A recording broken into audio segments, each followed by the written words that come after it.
Nah, litak api rasul. Makan juga. Lingkaruang, masuk rumah tuh bacalah salam Lama saya masuk, angkatan rumah aku. Baca salam ngeratian. Masuk lolo lalang sayang mah. Ayo mah. Iyo mah jang. Ulang balik masuk lihat. Cepet. Ulang balik masuk ke rumahku aja baca salam. Angkatan itu nggak sawah kok. Hah?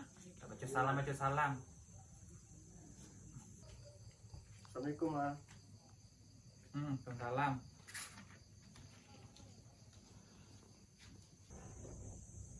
Asam bang. Mah. Asam bang ada ya mah. Coba lihat di rakyat dalam lemari nak. Jadi mah. Nah, makan itu. Kenapa aku? Nah, asam bang. Mana ada sambal itu mah? Aduh nampak yang di situ dah nak. Ikut saja mah. Apa? Ikut saja Makan sila yang ada apa yang ada nampak dang tu nak. Itu yang mak yang masak tadinya. Dah ada niu kau rumah. Apa nak? Dah niu makan. Apa sayang ulang balik? Niu makan ayam mah. Apa? Makan ayam. Ayam? Ayam? Iya. Ayam? Dah ada niu makan kau rumah. Makan sila yang ada nak. Ingkik you perangai. Enggak. Malah kendak. Makan sila itu. Enggak jadi makan mah. Jadi tak jadi banyak nak panggil dari Amerika Serikat ngirim piti ke makan. Makan sila yang ada. Harus tahu diri setek nak apa yang ada harus dimakan. Enggak niu mah. Ndak niu ang do. Makan sila yang ada. Enggak niu.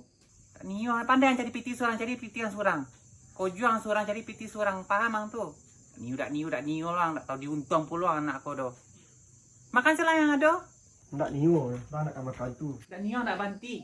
Nanti rampai. Payahnya lang. Yang ang datang kami janji rumah kemari cari piti yang surang mang akan jual angkut kini bajuang kini jual.